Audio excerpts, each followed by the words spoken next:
Boa noite, pessoal. Vamos fazer um teste primeiro. O pessoal que está online, eu vou falar sem o microfone só para saber se vocês conseguem ouvir a gente. Reage com a reação do time, só para a gente ter uma ideia, tá? Vocês conseguem me ouvir se eu estiver falando assim? Boa, então a gente vai falar sem microfone, porque sem microfone é mais legal. Antes de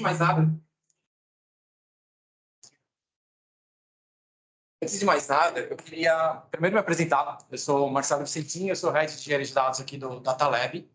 E a gente vai falar hoje sobre MLOps, né? Quais são os nossos princípios, quais são os grandes desafios que a gente tem, ferramentas que podem ser aplicadas.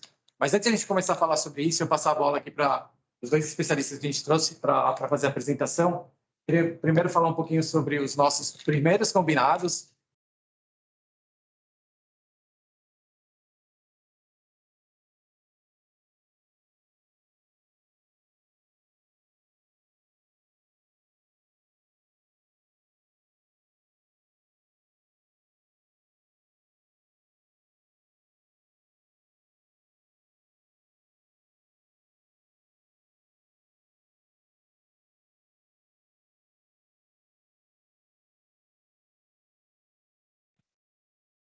Durante a apresentação, então, vocês podem manter a câmera ligada se vocês quiserem, fiquem à vontade. A ideia aqui mesmo é a gente compartilhar bastante um tema super legal que a gente está vendo por aí. Então, antes de a gente começar, né, o que é o DataLab?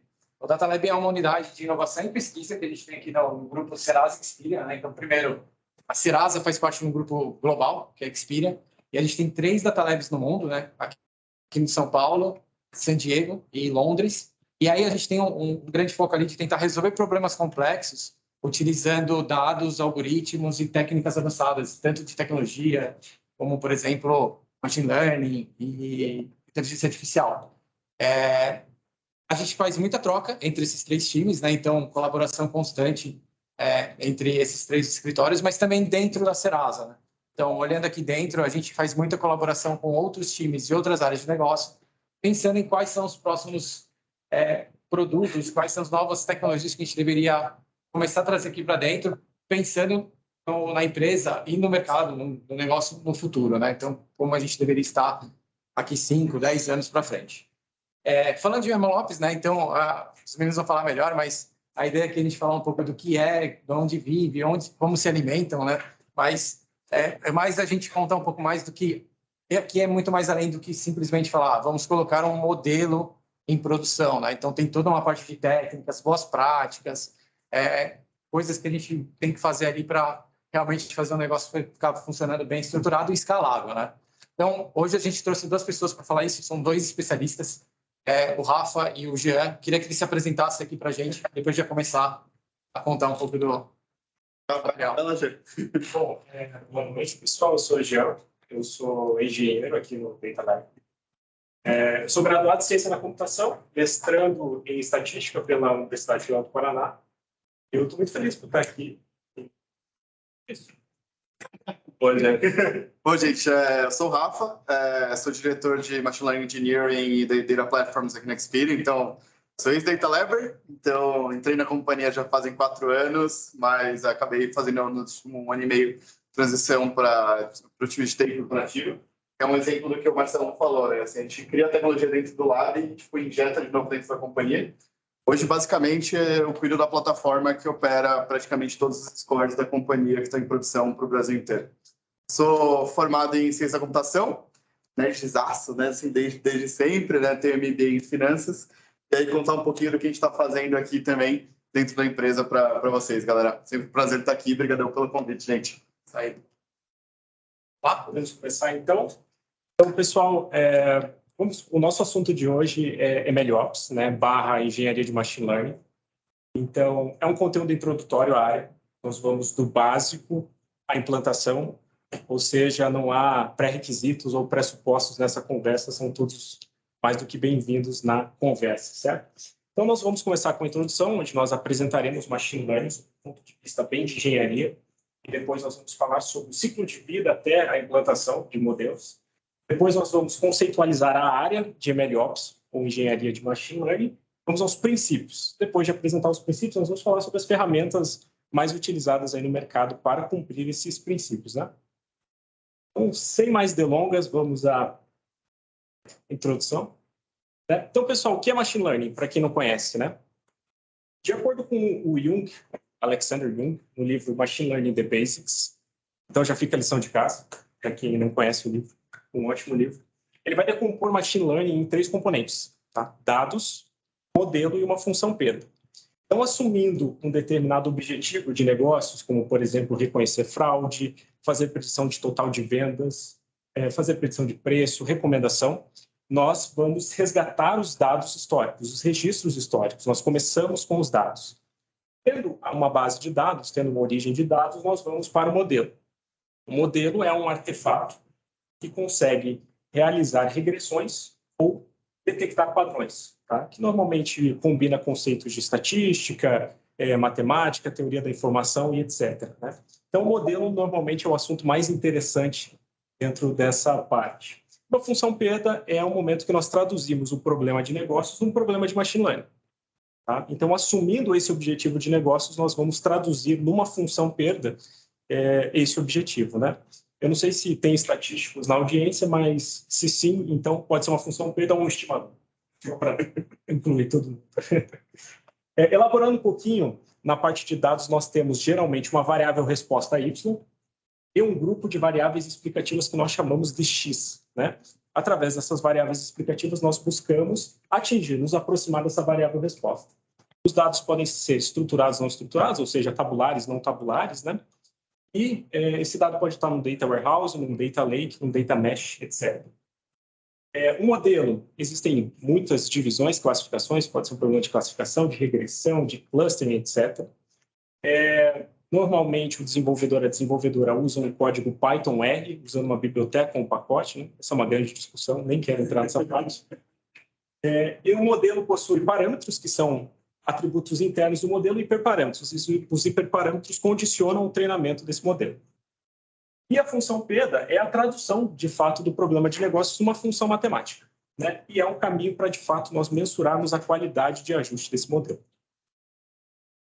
Então, tendo apresentado, tendo decomposto um projeto de machine learning, uma segunda característica muito importante é essa característica sequencial, né, de linha de produção de um modelo de machine learning.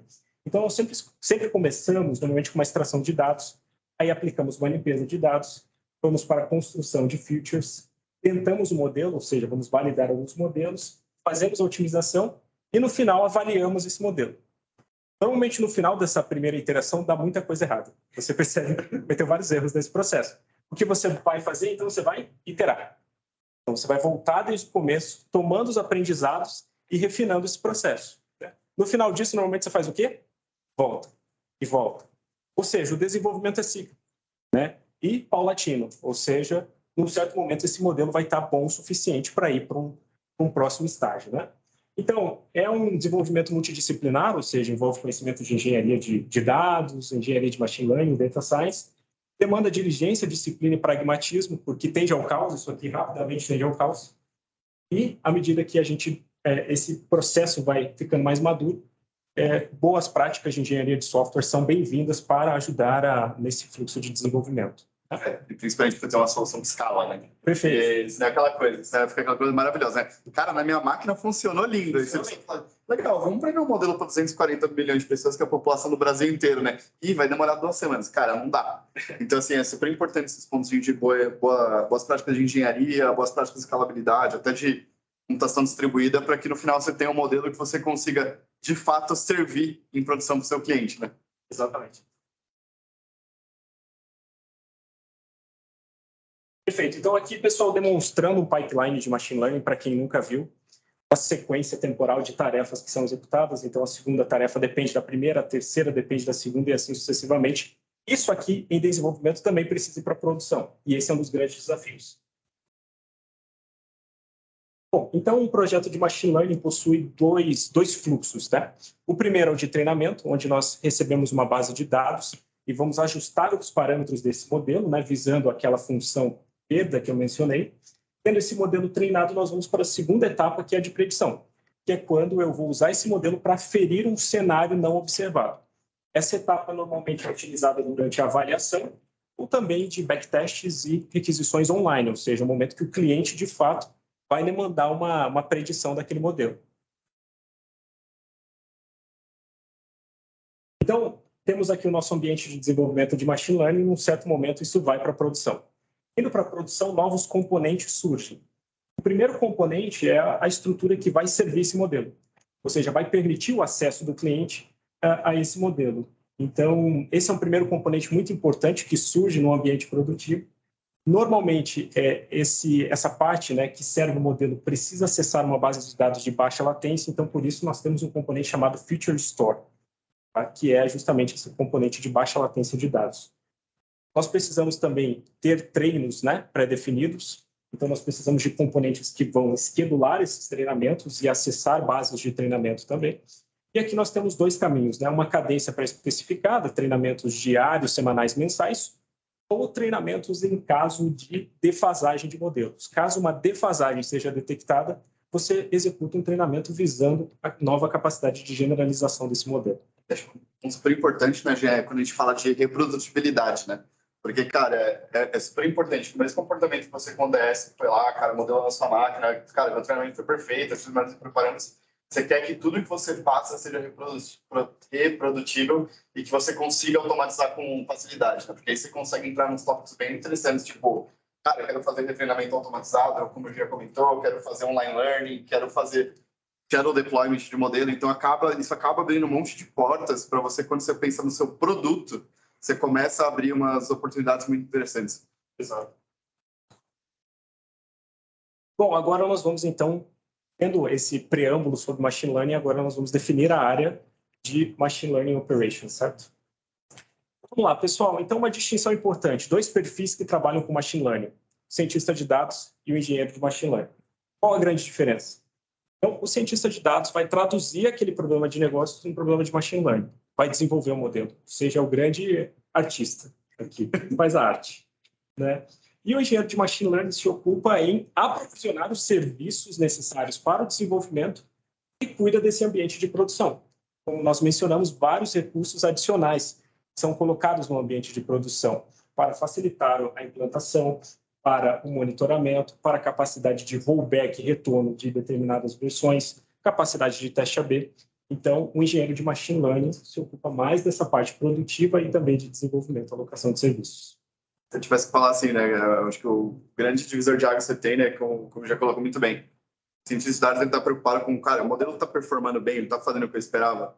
O engenheiro de Machine Learning está lá, cara, isso vai escalar, isso aqui é testável, isso aqui eu consigo ter reprodutibilidade, são conceitos que a gente vai tocar um pouquinho mais para frente, mas é bem isso, né? Assim, você tem um artista, você tem um arquiteto, você tem um engenheiro trabalhando ali para a obra sair, né? Exatamente. Até pensando na frente, né? Como é que eu monitoro isso? Exato. Ao longo do tempo, para saber se realmente está performando como eu esperava e se ele está rodando como eu esperava. Exato. Perfeito. Então, acho que fica claro nesse momento que MLOps é uma área multidisciplinar. Muitas habilidades estão envolvidas aqui nesse processo, né? Habilidades de ciência de dados, como conhecimentos de machine learning, habilidades de engenharia de dados, de engenharia de software, de DevOps e de back-end. Então, todas essas habilidades são envolvidas, né? E questões entreladas a essa área são aplicadas no dia a dia do desenvolvimento de MLOps. Uma coisa que eu brinco bastante com a galera de RH, né, quando a gente vai abrir vagas de machine learning engenheiro, assim, né, e aí, como é que você define o perfil? Ah, é fácil, é um unicórnio. Você precisa do cara que manja de engenharia de dados, que manja de data science, que manja de machine learning engineer, que tem um conhecimento um pouquinho de DevOps. Então, assim, eu brinco que, cara, o papel do machine learning engineer, ele não é um papel tão especialista, mas ele é quase que um generalista. Assim, ele não precisa ser extremamente profundo em, sei lá, cara, tipo física, matemática, mas ele precisa conhecer um pouco de todas essas áreas de conhecimento, então data engineer, DevOps, machine learning engineer, data science, para conseguir colar todos esses campos, essas áreas de conhecimento de forma a transformar o que deve produzir num produto que vai chegar no cliente final. Então, agora definindo o que é MLOps, então MLOps é essa área que visa produtizar sistemas de machine learning, conectando a parte de desenvolvimento com a operação. É isso. E o mais importante, galera, assim, é que quando você pega, né, MLOps, ele, tipo, é um termo relativamente novo, né? Assim, você vê isso começar a surgir de uma maneira mais formal ou mesmo mais robusta no mercado, fazem, tipo, 2 ou 3 anos, né? Então, o que a gente enxerga aqui, cara? Eu brinco bastante fazendo um paradigma, né? O momento que a gente está passando com IA, com produtos de machine learning agora no mercado, é o mesmo que a gente teve com DevOps há uns 10 anos atrás, né? Você pega ali 2013, 2014, começou a ganhar essa tração, a gente está passando a mesma coisa agora, o mesmo processo agora, né? Como é que eu crio um ciclo que ele é interativo e ele se retroalimenta entre design, desenvolvimento do modelo e a operação, né? Que nem o Marcelo comentou, né? Tipo, pô, você tem toda a parte de produção do modelo, de treinamento, você tem toda a parte de deployment, mas você também, quando você entra em Ops, você vai ter, cara, como é que eu vou compilar? Como é que eu vou fazer teste automatizado? Como é que eu vou fazer deploy, tipo, sem impactar no cliente? Como é que eu vou monitorar o meu modelo para ver se eu não estou tendo coisas do tipo data drift, né? Que você teve uma mudança no comportamento dado, ou que você está tendo concept drift, ou seja, você está mudando, o comportamento do seu target mudou. Então, são todas variáveis que acabam entrando ali no bolo e retroalimenta esse ciclo, né? Às vezes você percebe um negócio lá em operação que você fala, ih, rapaz, vamos ter que mudar o design do componente. Tipo... É isso. Pessoal, então, os 9 princípios de MLOps, né? E você pode entender princípios como atributos que uma área de MLOps deveria ou deve oferecer, né? Então, a primeira parte, CI/CD, que são componentes que permitem a implementação, né? E a implantação de forma contínua, suave, bem testada, segura, resiliente. A parte de workflow, a gente definiu aqui que um algoritmo de machine learning é inerentemente um workflow, né?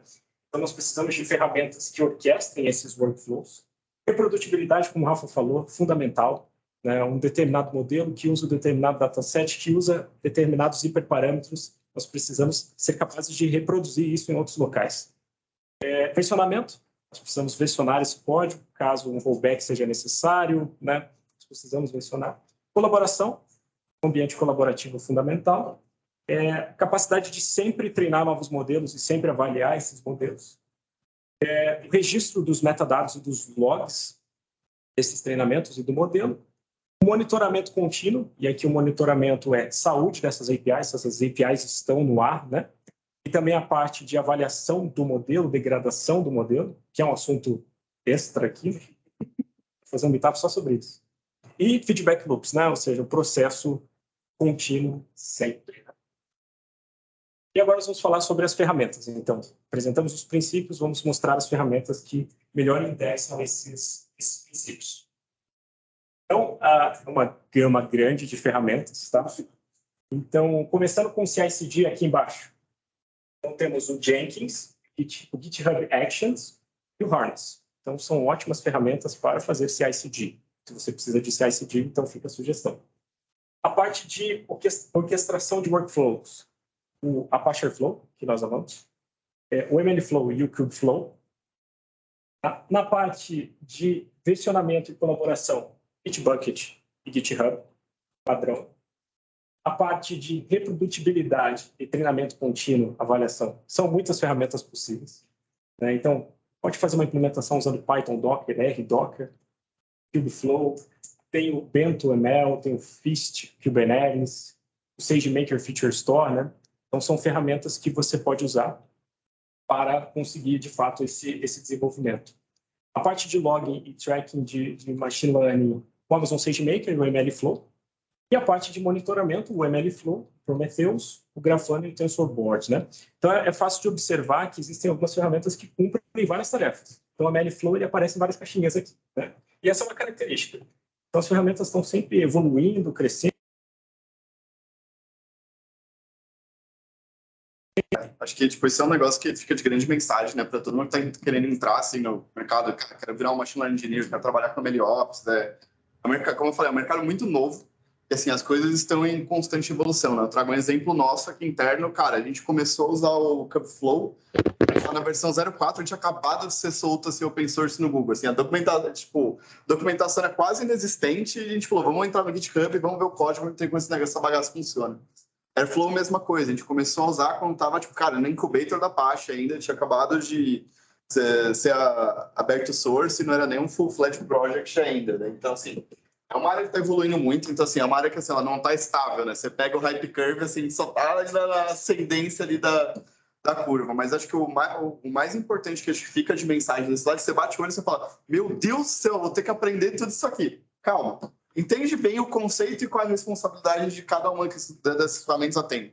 Por quê? Seu pipeline, cara, você vai montar da maneira que vai melhorar atender o seu negócio. Cara, tem coisa que faz sentido você fazer, cara, com, sei lá, SageMaker. Tem coisa que é muito simples, faz sentido usar BentML. Cara, tem coisa ali que eu preciso de um CI mais simples, vou de Jenkins. Não, quero um negócio super sofisticado, cara, pega o Harness. Então, assim, vai ser a sua jornada de evolução dentro do conhecimento dessas ferramentas, né? Então, não se assustem com a sopa de letrinhas. É isso. Conversando, né? São vários sabores para atender a uma determinada necessidade, né? Então, não precisa fazer tudo isso para você ter uma plataforma de MLOps moderna. Você pode ter uma coisinha ali de orquestração que pode servir para você, combinado com alguma coisinha ali de treinamento, mas você não precisa ter todas as caixinhas de treinamento. Pega aquela que faz mais sentido, que escala para você dentro das necessidades. E aí você vai escalando e vai mudando as ferramentas à medida que vai evoluindo o seu produto. E assim, são várias, como o já falou, né? São várias disciplinas. Você vai ter deployment, você vai ter modelagem, você vai ter monitoramento, você vai ter tracking experimento. Então, cara, o que eu te digo? Você vai perguntar, cara, como é que eu começo a implementar essa minha empresa, né? Entende a dor do seu cliente. Vê o que está doendo mais para ele. Putz, a gente está falando mais que minha maior dificuldade, minha maior dor é prover um ambiente de experimentação para os data science. Legal, vamos começar com as ferramentas de modelagem. Ou tipo, cara, não, minha maior dor é deployment. Então, bacana, vamos começar a olhar o Kubeflow, VentML, SageMaker para a gente colocar os modelos no ar de uma maneira mais ágil. Não, cara, pô, tô com um monte de cliente reclamando que meu modelo tá cuspindo banana e deveria ser abacaxi. Vamos pensar em evoluir nossa plataforma como monitoração. As componentes de monitoração, desculpa. Então, assim, uma das coisas que eu falo sempre, que é super importante, né? Cara, não se prende tanto na parte técnica. Entende a dor do seu cliente e aí você vai trabalhando de trás para frente. Eu acho que esse é um dos principais conceitos, assim, né? Principalmente quando você está entrando numa área tão densa quanto a MLOps, que é super importante para você não perder o foco, porque senão vira aquela coisa, né? Cara, entreguei a melhor algoritmo de busca de hiperparâmetro, reduziu o espaço amostral, tá muito louco, o modelo ficou show. Aí o cliente, mas eu só queria uma API ali na ponta, cara. Então isso é super importante deixar no radar. Isso é isso. A grande parte é como é que a gente implementa isso agora é ao vivo. Então, galera, assim, né, como a gente falou, como eu falei para vocês, né, a gente, tipo, criou a área de Machine Learning Operations, né, na companhia já fazem 2 anos, e a gente vem trabalhando com plataformas de MLOps desde então, né? Então, cara, eu tô pegando o gancho de vocês, né? Qual que era a nossa maior dor há um tempo atrás? Deployment. A gente demorava uma infinidade de tempo para colocar um modelo no ar. Hoje a gente consegue fazer em menos de 10 dias. Tem um score pronto, o cara foi lá, modelou, deployou, tem uma API para o cliente começar a acessar. Então, é meio pegando o gancho do que eu falei, né? Sempre tem um foco na necessidade do seu cliente. E pegando o gancho do que o Jean mostrou para a gente, né? Vocês viram toda aquela sopa de letrinha, o que a gente fez para trazer isso de uma forma escalável para dentro da companhia? A gente pegou e construiu a nossa plataforma de MLOps com base em frameworks do open source que a gente mostrou aqui. Então, por exemplo, a gente é muito heavy user de Kubeflow. A gente é muito heavy user de Kubeflow. Cara, Kubernetes a gente usa em praticamente todo canto. Então, a gente criou 2 componentes que foram fundamentais dentro da nossa plataforma. Um deles é o Dragon, que é a plataforma de MLOps em si. Então, eu tenho desde componente que permite eu fazer busca mais eficiente de busca de hiperparâmetro. Consigo usar aceleradores. Consigo deployar isso como container. Já tenho esteira de CI/CD. Pô, estamos trabalhando em pontos de monitoração de modelo automatizado. Então, a gente pegou, embalou tudo isso dentro de uma plataforma que a gente entrega na mão dos nossos cientistas de dados e a gente fala, cara, olha só, você pode usar isso aqui de 3 maneiras. Você pode, usar a interface gráfica para um cara que não manja tanto de codar em Python, esse tipo de coisa. Você pode importar nossas libs para dentro do seu notebook e manda bala. O que a gente só fala? Segue esse cookie cutter, segue esse template de repositório aqui no Git, que aí você vai conseguir deployar os seus modelos. Último, não menos importante, se você quiser usar como uma CLI, uma linha de comando dentro da sua estação de trabalho, cara, também dá um pip install, instala as bibliotecas do Dragon, você já está pronto para começar a modelar. A gente brinca, né, que assim, né, tem um dos sabores que a gente entregou do Dragon recentemente, a gente apelidou de Bring Your Own Model. Quer dizer, cara, não importa aonde você criou o seu modelo. Você pode deployar dentro da plataforma e usar os componentes que a gente tem aqui dentro de casa como aceleradores. Também é super importante, a gente tem o Odin, né?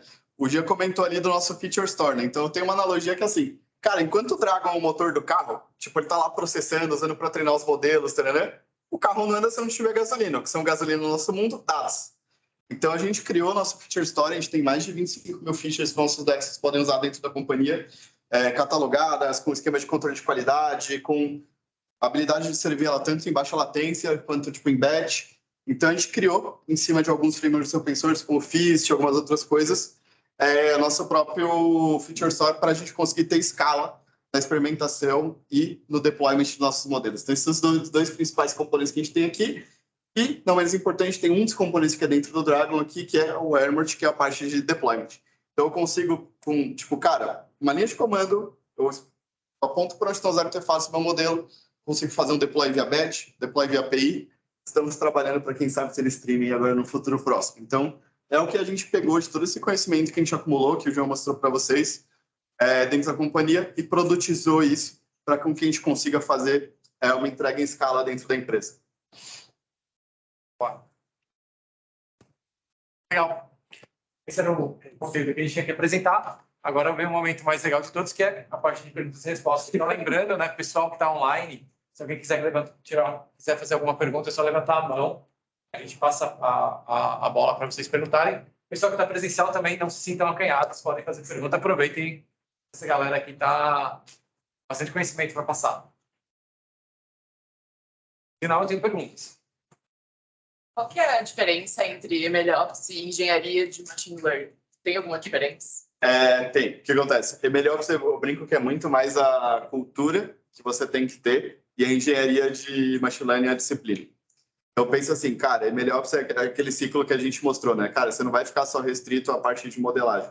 Você vai olhar para toda a parte de como você vai servir os dados, você vai olhar para a parte de como você vai operar, como você vai monitorar, e vai envolver algumas disciplinas. Eu falo, por exemplo, no meu time, você tem Machine Learning Engineer, você tem Data Engineer, você tem a galera de DevOps, você tem galera de produto. Então, todo mundo trabalha com o mindset de MLOps por detrás dos planos, que é, cara, vou automatizar o máximo possível, vou transformar as coisas em plataforma, vou transformar em pipelines produtivos, esse tipo de coisa. Quando você vai para, tipo, engenharia de machine learning, aí você está falando daquele cara que o Jean mostrou, que é o unicórnio. Ele precisa entender de data science, entender de engenharia de dados, saber conversar com o cara de DevOps para conseguir criar a plataforma pelo no ar. Respondi? Sim.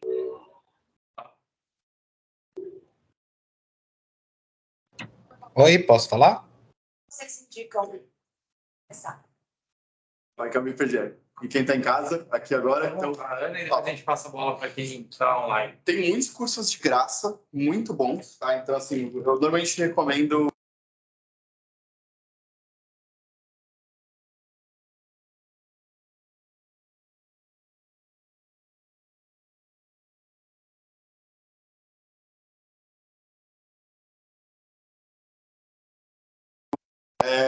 tem o curso do Deep Learning.ia, do Andrew, que é um espetáculo, tipo uma série de... É uma especialização, na verdade, são uns 4, 5 cursos que ele vai abordar cada uma das trilhas, cada uma das disciplinas que a gente falou aqui, né? Então, putz, como é que eu crio uma plataforma para modelagem, para deployment, para monitoração? Então, os dois estão disponíveis na internet, são muito bons e eles são extremamente profundos. Eles te dão uma visão muito boa da área como um todo, né? Então, acho que eles são duas recomendações que eu deixo. Não sei se tem alguma já. Rafa, você pode repetir o nome dos treinamentos que entrou no pessoal lá de... Putz, são dois, tá? Um é o Executive Data Science da John Hopkins, que está disponível no Coursera. Então, esse ele é mais executivo, ele é mais para você ter uma noção para quem é mais de negócio e tudo mais. E o mais técnico, você tem o do Deep Learning.ia, que é do Andrew, é um dos criadores do Coursera. E o curso chama MLOps, né? Uma trilha de especialização, cara. Os dois são fantásticos. Eu acho que dá para destacar também que nós entramos vários skills de software e desenvolvimento de machine learning. Então, esses dois skills são fundamentais e eles precisam ser muito bem entendidos, né? Talvez até a parte de engenharia de software tem um pouquinho a mais, mas é fundamental manter essas duas habilidades no radar e durante esse processo de aprendizado. Se alguém... Online, aí tem o Igor primeiro e depois vai ser o Caio. Então, Igor, quiser... Consegue me ouvir? Sim. Sim. Perfeito. Oi, pessoal, tudo bom? Eu sou o Igor. Uma pergunta rápida. Eu vi que o MLflow e o BentML, eles estão ali e, assim, o BentML ele tem uma documentação escassa ainda. mas existem outras coisas que podem ser usadas no lugar dele. Na concepção de vocês, para quem já trabalha como cientista de dados, mas quer aprender a trabalhar com a parte de MLOps, o que vocês aconselham a aprender primeiro? MLflow, SageMaker, na parte de deploy, né? Ou talvez o BentML? O que vocês diriam que seria mais importante primordialmente? Bacana. Eu tenho algumas opiniões assim sobre o MLflow. O que eu acho? Ele é muito bom para você fazer tracking de experimento, ele te ajuda nesse ecossistema, porém, ele não é muito bom para você fazer deployment. Então, assim, ele te ajuda a te organizar a vida mais como um cientista de dados, mas ele não vai te ajudar tanto quando você está ainda assim, pô, bacana, agora eu quero levar meu modelo para produção. O BentML, no outro lado, ele é muito bom para você fazer deployment, mas ele não é bom para você fazer tracking de experimento. É um pouco mais avançado, mas eu tenho uma preferência por Kubeflow ou SageMaker. Tá? Então, assim, se você está afim de, cara, eu quero deployar, quero entender como funciona, tem alguém para manter a infraestrutura, o Kubeflow ele já te dá a grande parte dessas ferramentas que a gente mostrou para vocês de uma maneira integrada. Então, por exemplo, você consegue deployar um modelo que você usou BentML dentro do Kubeflow, você consegue fazer tracking de experimento, você tem componente para busca de parâmetros, você já tem o TensorBoard ali instalado. Então, assim, se eu fosse olhar para uma solução mais completa, o Kubeflow, na minha opinião, ele é mais interessante. Tá? Mas qual que é o outro trade-off que você vai ter aqui? Ele é bem complexo de você manter em produção. Tá? Então, para começo, eu iria assim, cara, quero começar a traquear meus experimentos. Pô, coloca ali o MLflow. Quero começar a fazer um deploy. Pô, bacana, vamos de BentML. Cara, meu ecossistema está ficando complexo, está ficando grande. Começa a pensar numa transição para o Kubeflow. Vamos passar agora a bola para o Caio. Boa noite, pessoal. Minha pergunta eu sou o Caio, sou da Valohai. Minha pergunta é, na sua concepção, quais os prós e contras entre contratar uma plataforma MLOps gerenciada ou construir em casa? Sua opinião sobre isso. Essa pergunta passa toda semana, cara. Então, assim, qual que é o maior trade-off que você vai ter entre o Maker e o Buy? Você está usando para uma plataforma gerenciada, legal, você vai ter muita coisa já pronta, você não vai ter o overhead de manter a integração desses componentes, mas você vai ter zero controle sobre o desenvolvimento dessa plataforma. Então, qual que é o meu ponto? Vamos usar a SageMaker ou vamos usar algumas outras plataformas gerenciadas. Cara, é muito bom com um MVP para você começar a ter alguma coisa ali já mais out of the box, aonde que esse trade-off não começa a valer tanto a pena. Trago um exemplo nosso. A gente precisava desenvolver explicabilidade de modelos. SageMaker não tinha essa capacidade. A gente acabou desenvolvendo na unha dentro da nossa plataforma. Então, assim, se eu fosse olhar para uma companhia, qual que seria a recomendação? Cara, o core da sua companhia é vender modelos de é colocar modelo em produção? É tirar insight em cima dos seus dados? No médio e no longo prazo, vale você ter controle da plataforma. Você só precisa de um modelo para, inferência de churn, você quer gerar insight no seu negócio, você quer fazer personalização da interface, esse tipo de coisa, vai para uma plataforma gerenciada, porque ela não está no core business. Você construir a sua plataforma só começa a ser um diferenciador estratégico a partir do momento que é uma parte, raiz do seu negócio. Então, esses seriam os dois pontos que eu colocaria, tá, Caio? Sim, se você está usando modelos mais assim para melhorar o negócio, alguma coisa um pouco mais periférica, não vale tanto a pena você começar tendo que construir toda a plataforma para aí você começar a extrair valor. Agora, se você está indo para um cenário em que, cara, o seu negócio core é vender modelos de machine learning para o seu cliente, você ter o controle da plataforma, vale a pena. No final, o que a gente acaba fazendo aqui? Você não precisa ir nem 8 nem 80. Você pode ter uma composição dentro desses dois cenários para ver o que melhor atende o seu negócio. Então, falando aqui de dentro de casa, a gente tem a nossa própria plataforma, mas a gente tem casos em que a gente usa o SageMaker quando faz sentido. Então, assim, acho que esses são os dois pontos que eu colocaria na balança. Posso colocar mais um? Vai lá. Mais dois, na verdade, né? Então, primeiro, pensando em maturidade do time. Sim. Né? Maturidade do time, maturidade da empresa em relação à ferramenta que vai usar. E segundo, time to market. Então, dependendo da situação, faz muito mais sentido comprar, porque você não tem um time tão maduro ali em poder construir uma plataforma inteira. E aí você compra ou testa coisas open source para isso. E outras situações você já tem todo o conhecimento aqui dentro e o que existe no mercado é solução de prateleira. Então, você vai ter que se adaptar a um produto e não um produto se adaptar a você na maioria dos casos. Então, faz sentido, às vezes, também, se você tem um time já mais maduro, que já está avançado no uso e no que precisa ser feito e tem tempo para isso, faz sentido fazer dentro da casa. Então, tem muita variável ali para ser colocada na mesa, não dá para ser uma decisão, tipo, não é one size fits all. Assim, depende muito do que está sendo o momento, o que se espera, o tempo para isso, e aí sim toma essa decisão para qual caminho seguir. Pode ser o terceiro caminho, né? Que é o que você falou. Um pouco de make e um pouco de buy. Que é o que o pessoal acaba fazendo, né? Então, por exemplo, a gente aqui acaba fazendo muito isso, porque assim, tem coisas da plataforma que a gente demorou 6 meses para desenvolver, cara, enquanto isso a gente foi usando gerenciado. Tem coisa que a gente olhou e falou, cara, faz zero sentido a gente desenvolver isso aqui. Vamos pegar algo pronto, a gente integra e bola para frente. Então, sempre você vai ter que pôr isso na balança e ver o que o melhor atende o negócio. Respondi, Caio? Boa. Agora a gente vai para Meire. Oi, pessoal. Boa noite, né?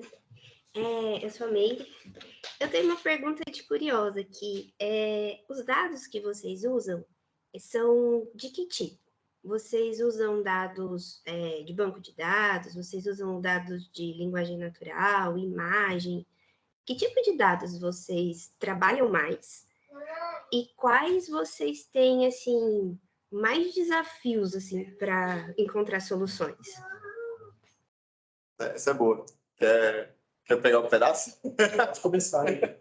Cara, acho que eu posso responder com todos os anteriores, tá, Meire? Então, assim, a gente tem desde dados tradicionais, cara, em banco de dados, a gente vai ter dado em tecnologias legadas, tipo mainframe e Teradata, a gente vai ter dados, cara, que vão vir já de formato de arquivo.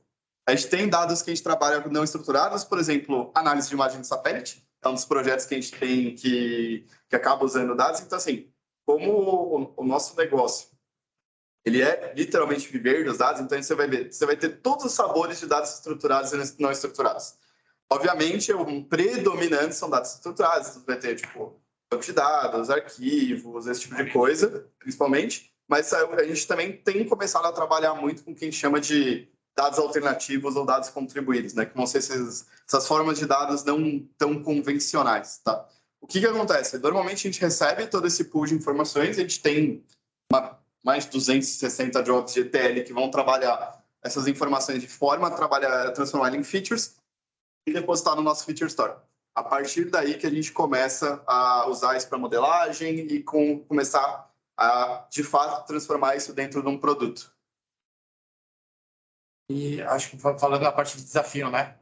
Você pensa assim, até pelo conhecimento do time e mais, acho que dado estruturado, de certa forma, ele está bem fácil, mais fácil de se trabalhar. Acho que o grande trabalho ali, o grande desafio do dado estruturado é saber conseguir criar as correlações e criar novas features que realmente vai responder aquilo que você tem maior dúvida.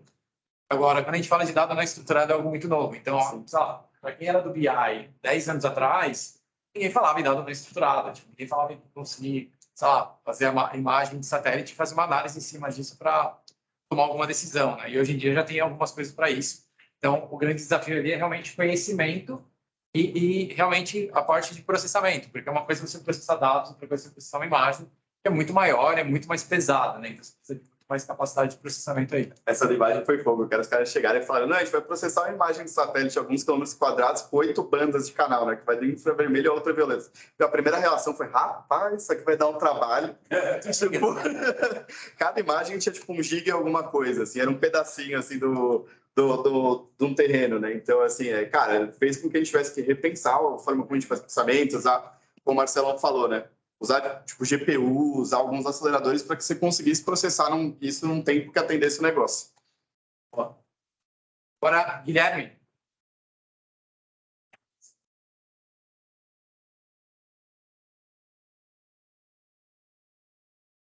Desculpa, travou tudo aqui. Agora vai. Tudo bem, pessoal?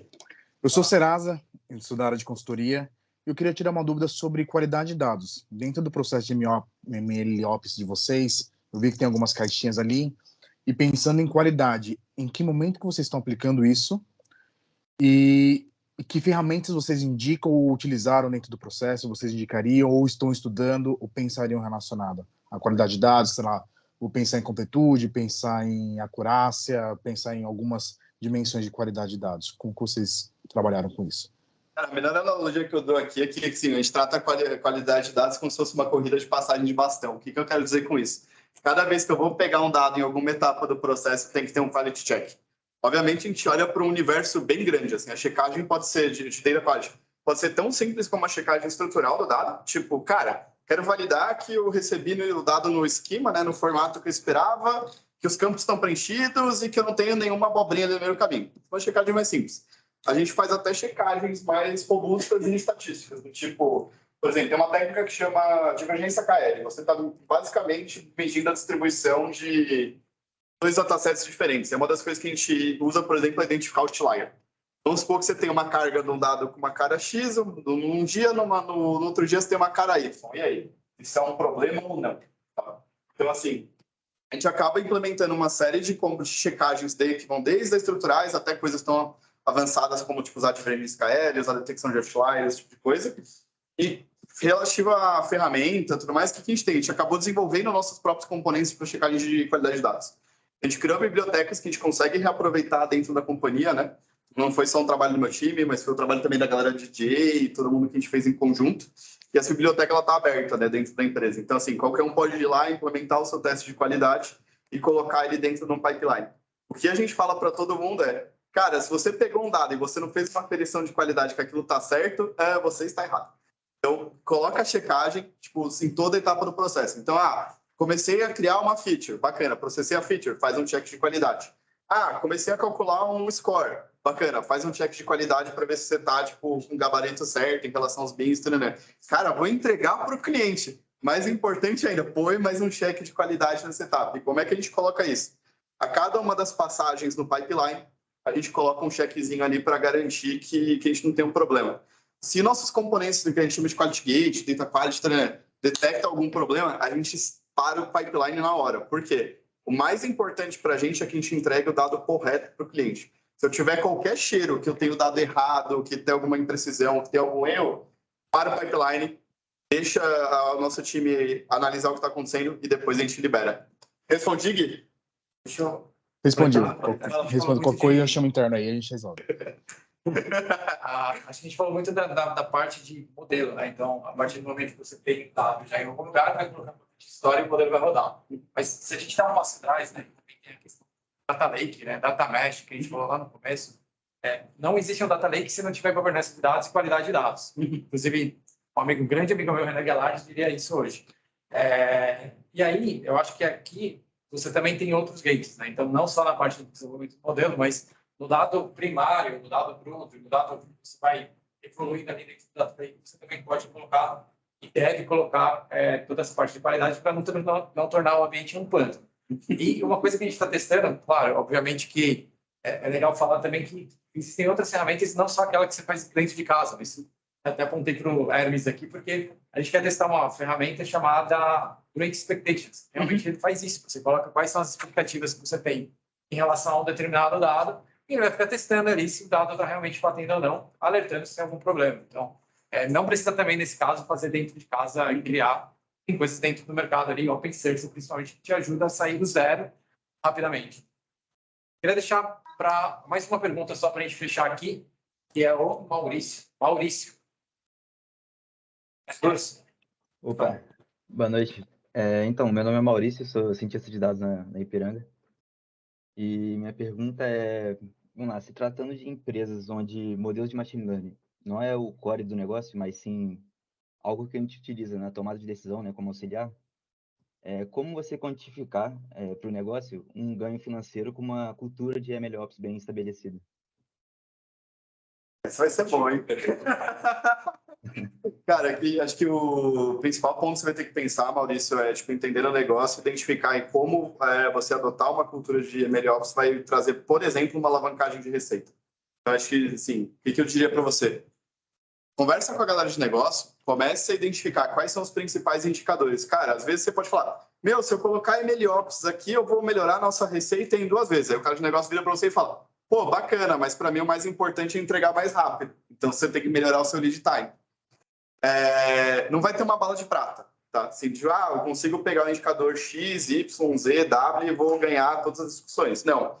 Eu digo para você, Maurício, Cara, conversa com o pessoal de negócio, identifica o que é mais relevante naquele momento. Então, precisa melhorar o lead time. Pô, bacana, vamos então ver que ferramentas de MLOps podem ajudar nisso. Não, mais importante para mim é melhorar a precisão do meu modelo. Cara, vamos olhar a monitoração. Não, cara, eu preciso alavancar a minha receita. Então, quer dizer que eu preciso de mais escala, colocar mais modelos no ar e servir eles de uma maneira mais barata.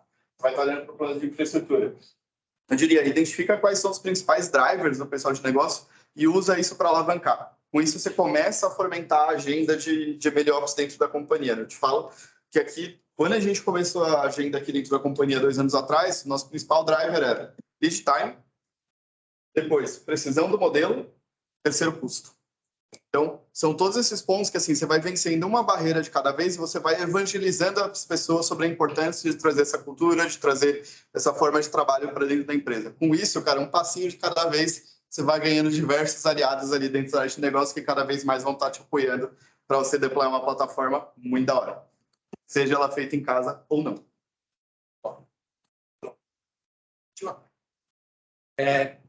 Veio pelo chat, usuário desconhecido. Vocês usam ou já chegaram a usar os ambientes de Machine Learning Cloud? E aí, por qual motivo, né? Se sim ou se não. E ele deu um exemplo aqui sobre uma do Google Cloud, que é a Vertex AI, comentando que existem... Ele vem trazendo grandes inovações aí. Vocês que essa dá para...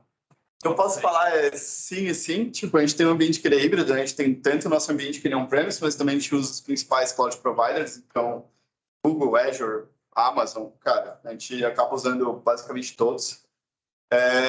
Os produtos da Vertex AI são bem da hora. Tipo, eu particularmente eu já usei bastante, tipo, gosto bastante deles, acho que eles dão uma alavancada muito boa, mas quando você para olhar, cara, no fundo eles estão usando Kubeflow por trás dos panos e, tipo, agregando alguns componentes em cima.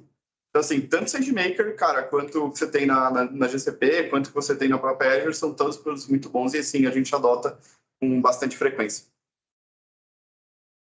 Acho que de perguntas, tem mais algumas, tanto foram colocadas ali no Meetup, e inclusive aqui no chat. Então, qual é o nosso compromisso aqui? Depois a gente responder todas elas, né? Queria passar por mais duas coisas aqui para a gente encerrar, né? Primeiro, os nossos contatos. Se alguém quiser tirar alguma dúvida, quiser perguntar alguma coisa, saber um pouco mais sobre o que está rolando aí, chama a gente no LinkedIn, vamos bater um papo ali, vamos conversar. Tá aqui os nossos contatos. E a segunda, que não deixem de olhar também as vagas. A gente tem algumas vagas no time, tanto aqui no Data Lab, tem uma vaga aqui no time de engenharia de dados, como também no time do COI, que tem 13 vagas. Então, a gente tem tanto vaga de galera de DevOps, galera de produto, galera de Machine Learning Engineer. Então, olhem as vagas, serão super bem-vindos. Se você gosta dessa cultura de inovação, dessa pegada de colaboração, tem interesse em conhecer ferramentas novas, continuar sempre se desenvolvendo, dá uma olhadinha nas vagas, vem conversar com a gente e a gente faz aí o processo acontecer. É isso, gente. Então, obrigado. Desculpa, obrigado, eu tinha esquecido um detalhe. Então, aqui estão as nossas redes sociais, né? O Instagram, o nosso canal no YouTube e o próprio canal ali no LinkedIn. Não deixe de seguir a gente, né? Ative o sininho, as notificações. E, obrigado pelo tempo de vocês, obrigado ao pessoal que está online aí, ter acompanhado. Espero que tenham gostado bastante da apresentação. Rafa, Jean, valeu por tudo, vocês arrasaram aí na apresentação. E mantenham contato com a gente. Se quem quiser perguntar alguma coisa, a gente está super à disposição. Obrigado pela